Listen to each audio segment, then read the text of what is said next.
Ang tanong ko po, ano ang tawag sa taong paiba-iba ang sinasabi? Di ba po sinungaling? May I answer, Your Honor? Opo, opo. Kagaya po ng aking binigyang linaw kanina at paulit-ulit na rin pong sinabi ng ating presiding officer. Pakisagot na lang po kasi yun lang po ang tanong. Tama po ba o mali na tawaging sinungaling ang taong iba-iba ang sinasabi? I'm sorry, Your Honor, but I need to qualify my answer. Mr. Presiding Officer, isang simpleng tanong lang po. Meron po akong katanungan para sa prosecution. Sa akin pong mga kaibigan, sa prosecution. Napakahalaga po sa bawat pagdinig ay yung nagsasabi ng katotohanan. Tama po ba? Tama po. Opo. Pagka ang isang witness po ay naging halimbawa ng paiba-iba ang sinasabi, ano pong tawag dito? Di ba po kasinungalingan? This is a hypothetical question, Apo. Your Honor. You are not referring to any particular witness? Si Las Cañas po. Yung inyo pong pinakitang affidavit, Your Honor? alam niyo po, hindi pa po ako tapos, kaibigan. Alam niyo po, napakalungkot po para sa amin na marinig na merong kayong ibinigay na affidavit na nabahiran dito po sa loob ng Senado. Dito, sa plenaryo ng Senado ay nabahiran ng matinding masasabi nating kasinungalingan sapagkat magkaiba ang kanyang sinabi. October 3, 2016, sinabi niya walang kinalaman ang Pangulong Rodrigo Roa Duterte. February 20, March 6, na iba na ang istorya. Ang tanong ko po, ano ang tawag sa taong paiba-iba ang sinasabi? Di ba po sinungaling? May I answer, Your Honor? Opo, opo. Kagaya po ng aking binigyang linaw kanina at paulit-ulit na rin pong sinabi ng ating presiding officer. Pakisagot na lang po kasi yun lang po ang tanong. Tama po ba o mali na tawaging sinungaling ang taong iba-iba ang sinasabi? I'm sorry, Your Honor, but I need to qualify my answer. Mr. Presiding Officer, isang simpleng tanong lang po. The lead prosecutor may agree or disagree or state a different characterization. I can state a different characterization if I'm asked by the good Senator Judge. You may disagree or agree with the statement Honor, of the Honorable Senator Judge Padilla. Feel free to say no or yes, Counsel. Kagalang-galang ng mga senator judges at sa atin pong mga nanonood na kababayan. Dahil binanggit po ng kagalang-galang na Senador Robin Padilla ang pangalan at ang affidavit ni Arturo Las Cañas, nais ko pong linawin ang kanina ko pong manifestasyon. Ito po ay ipresenta sa impeachment court bilang bahagi ng testimonya ng witness. Hindi pa din po sinasagot ang... Lead prosecutor, the response, it's not responsive to the question of Senator Judge Padilla. Allow me to, if the good Senator Judge will allow the presiding officer, pwede ba nating sabihin, lead prosecutor, na ang testigong pabago-bago ang kanyang testimonya sa magkakaibang petsa o araw o panahon ay isang testigong hindi maaasahan? Without particular reference to Arturo Las Sa Cañas, pangkalahatan, I agree with you, Honorable Presiding Officer. Posible nagsisinungaling siya sa isa, nagsasabi ng totoo sa isa, o nagsisinungaling sa isa, nagsasabi ng totoo sa isa, hindi na natin malalaman yun. Tama po ba yan? Without particular reference to Arturo Las Cañas, I agree with you, Honorable Presiding Officer. Thank you. Maraming salamat po, aming ginoong You may proceed, tagapamahala. Senator Judge Padilla. Opo. Kasi po, katulad po ng sinabi ng aming Senator Judge 10,000 hours Pampilo Lacson, napakaliwanag po ng sinabi niya.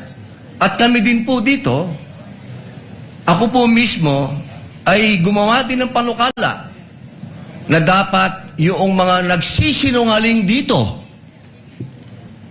yung mga paiba-iba ng testimony na nagiging aming mga witness, ay dagdagan dapat ang sintensya ng perjury. Kailangan amendahan ang batas na yan. Ngayon, bilang pakiusap po sa inyo, sa prosecution, pwede po ba na sana ay maiwasan natin ang pagbibigay ng witness na may kasong perjury? Hindi na po ito si Las Cañas. Ang sinasabi ko po ay yung dalawang mahal nating witness, si Attorney Jeremy Lotok at si NBI Agent Talilong, na sa mga oras na ito ay may kasong hinaharap na perjury. Pwede po bang iwasan natin na may mga ganito tayong witness para ang nasasakdal po kasi dito ay ibinoto ng 32 million na tao. Sana po, aming mga mahal na kaibigan sa prosecution, ay isipin nating mabuti bago po tayo magbigay ng mga witness na may perjury na kaso o nagkaroon po kami ng dahilan na gumawa ng amenda na itong perjury ay amendahan. Pwede po ba yun? Your Honor, with all due respect, I would like to take exception to the question and manifestation of the Honorable Senator Judge Robin Padilla. First of all, we were able to verify already that there are no cases pending against the prosecution witnesses. In addition, Your Honor, and only to respond to the concern of the Honorable Senator Judge Padilla, ang conviction po ay hindi ground for disqualification unless it is final and unless it is punishable by more than 1 year and that the crime constitutes moral turpitude. Alam niyo po, napakaganda po ng inyong sagot. Sana hindi one-sided ang ating persecution. Ano? Kasi, alam niyo, pag kayo ang pagpabor sa inyo, alam niyo ba, bawal po ang ginagawa. Kindly maintain Presiding order Officer, within the bawal court. po ang ginagawa nitong nasa harap natin, nagkukomento. Kindly maintain order in the court. The Sergeant at Arms, by authority of the Senate President, is directed to kindly maintain. Hindi po order in the sila allowed mag-ingay. Korte po ito. Thank you. You may proceed, Senator Judge. Who was speaking? Ako po. You may proceed, Senator Judge. I was Padilla. interrupted. With due apologies. Apo. So, ibig niyo pong sabihin, yung mga senator judges dito ngayon na humaharap sa kaso na hindi po pinapayagan ng ombudsman at hindi pa rin sila guilty, ano pong ibig niyo sabihin? Your Honor, with all due respect, ang question niyo po kanina ay kaugnay ng pagtistigo. Testigo nga, Referring to judges the nga yung witnesses of sinasabi the prosecution, Your Honor. Ang usapan po ay yung guilty or not guilty. Okay? So, tatanong na po ako ng bago. Opo. Pwede po ba? May I be clarified, Your Honor, on your last question about the senator you said are facing cases? Lead counsel, I think that was Alam more niyo from- po, malinaw na po yung sinabi ko and wala po kayong karapatan magtanong. Hindi, Kasi diliwanagin ko nga po. I think Senator Judge Padilla was making a manifestation and not posing a question to the lead prosecutor in relation to our two colleagues. You may proceed, Senator Judge Padilla. Maraming salamat po, Ginoong tagapamahalang hukom. Pwede na po ba tayong mag-advance ng katanungan? Yes, Your Honor. Apo. Yung pong sinasabi ninyo, bakit nyo po nababanggit ang ICC dito? Ano po ang kinalaman ng ICC dito sa ating pagdinig? With all due respect, Honorable Senator Judge Robin Padilla, kagaya po ng nabanggit ko na, at marahil panglima ng banggit ng presiding officer, nabanggit po ang ICC, kaugnay ng affidavit ni Las Cañas, na ipirinisinta po ng prosecution bilang bahagi lamang ng testimonya ng witness at bilang bahagi ng naging investigasyon ng Special Task Force ng NBI. Maraming salamat po. Senator Judge Padilla will please wind up. You can Opo. avail of a second round if you wish. Opo. Maraming salamat po. So, ibig pong sabihin, malinaw, na kanina sinabi natin na What is the hindi pleasure siya... of, with the permission of Senator Judge and indulgence of Senator Judge Padilla, what is the pleasure of Senator Judge Rafi Tulfo? Walang mic. Kay Senator Padilla. Bakit pag sa kabila pinapayagan sila 5-10 minutes? Bakit pag sa amin, sa majority, kinakat agad ni remind pagdating ng pagdating ng 2 minutes?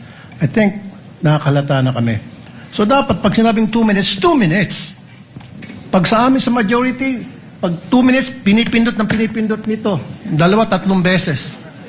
Totoo yan. Pero pag sa minority, umaabot na ng 5 minutes, 10 minutes. At meron akong record yan. Pinapayagan. Why? Thank you. The comments of Senator Judge Rafi Tulfo is recognized. However, the chair would like to point out that in the impeachment court, there is no majority nor minority. We are all senator judges. And Senator Lacson earlier requested also an additional time to finish his point, which the chair allowed. That's why the chair reminded Senator Judge Padilla to wind up, because Hindi. his time already lapsed. Kaya nga, Mr. Presiding Officer, I'm sorry, I do have a lot of respect in you. Yung sa akin lang, kahit na sino senador, kapag dating na ng 2 minutes, pinipindutan ng bell eh. Ako ilang beses na ako nang pindutan ng bell. Nakakairita eh. Samantalang yung iba, hindi pinipindutan ng bell, umabot pa ng 5 minutes. I'm not referring to anybody here now. Yun lang yun eh. Kaya nga kumisa, binubulungan ko na nandiyan eh. Oy, pindutin mo na yung bell. Para naman makapagsalita yung iba. Yun lang po. Wala na akong tinutukoy dito. Dapat maging fair tayo. Yung sa nagpipindot ng bell. Pag sinabing 2 minutes regardless kahit na sinong senador yan. Thank you. The clerk of court is instructed to kindly relate to the bell ringer to kindly be consistent in doing the polite reminder to the senator judges with respect to the time allotted. Sir Presiding Senator Officer. Judge Yes. Cayetano Alan. No, I take the comments of Senator Tulfo in order. I respect your opinion, but just to put on record, as you said, Senator Lacson a while ago asked for more time, binigay. Walang bell yon. Yesterday, 2 bell sa akin, 2 o 3. Dalawa lang ang bilang ko. 2 lang bilang mo. And maybe the solution is that after the first, isang bell na lang, pero kasi from the start of the impeachment trial, we asked the presiding officer at sabi mo nga, liberality, because then if we can't ask questions, baka magkaroon ng motion or mas lalong tatagal. Maybe, you've been doing it naman, but yun nga, yung just ask to wrap up. But konting, we all want to get back to work. There's so much that we want to do. At least, wala ngang majority-minority, but at least wala ngang threat ng kaso sa majority eh. Kami magsalita dito, parang may sword sa aming nakatutok. So, konting pagbibigay din sa amin ng konting liberality din sa pagtatanong. Yes. But in accordance with the rules, tama naman po yung sinabi ni Senator Tulfo. The presiding officer shall take in advisement the points raised by Senator Judge Rafi Tulfo as well as the point raised by Senator Judge Allen. And in that spirit, kindly wind up, Senator Opo. Judge Padilla. Ginoong tagapamahalang hukom, nais lamang pong sagutin ang ating kaibigan na si Senator Rafi Tulfo. Sandali lang po. Kaibigan, mas mahaba kasi yung sagot ng ating prosecution. Ako po ay nagtatanong lamang ng oo ba o hindi. Opo. Pasensya na po. Opo. Kindly wind up, Senator Judge Padilla, but you're gonna Opo. bail of the Maraming second round salamat if there's po. one. Tatalon na po ako. Dito na po ako sa aking kaibigan. Maraming salamat po, kaibigan. Opo. Sa aking pong kaibigan, kay Attorney Matibag, mahal na saksi. Mabilis lang po ito. Ako po ay napunta sa PDP Laban dahil po sa inyo. Tama po. Opo. Kayo po ang kumimbinsi sa akin. Tama po. Campaign manager nyo pa po. Opo. At masasabi po natin na isa kayo sa nagpa-number 1 po sa akin. Tama po. Sa lugar po namin, number 1 po kayo. Opo. Attorney Matibag, sumama po ako sa inyo dahil alam ko na isa po kayo sa arkitekto ng pagkapanalo ni President Rodrigo Roa Duterte. Tama po ba? Hindi po. Sapagkat noong 2016, ako po ay campaign manager ng Region 4A ni Secretary Mar Rojas po. Ayun. So, hindi po kayo connected nung panahon na yon kay Pangulong Rodrigo Roa Duterte? Hindi po. Opo. Kung kayo po ay nagtatrabaho sa mga iba't ibang politiko, kayo po ba ay matatawag na political analyst o political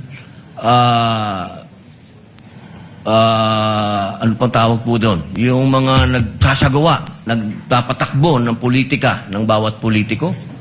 Well, maaari pong matawag na tayo ay tumutulong sa ating pinaniniwalaan na kung sino po ang dapat manungkulan sa ating bayan. Opo. Ibig pong sabihin, pwede po kayong gumawa ng isang kandidato at manalo? Makatulong lang po. Sapagkat ang paniwala ko po, hindi naman po isang tao, lalo na ako, ang magpapanalo ng isang kandidato. Opo. So ngayon po, masasabi po natin na pwede po kayong magtrabaho bilang isang political operator? Ano po bang konteksto ng political operator? Ang ibig ko po sabihin, ako po ay nasasama sa isang political party noon, so tumutulong po tayong maipanalo ang isang kandidato ng political party. Opo. Maipanalo lang po? O ano po ba ang trabaho ng political operator sa Pilipinas? Pwedeng gumawa? Pwede din sumira? Well, ang political operator to be successful, kailangan po yung kanyang sasamahan ay magtagumpay yung kanya pong laban at advokasya. Okay. Yun lang po. Maraming salamat po, kaibigang attorney. Thank you, Senator Judge Padilla. The Senate President is recognized for his interjection.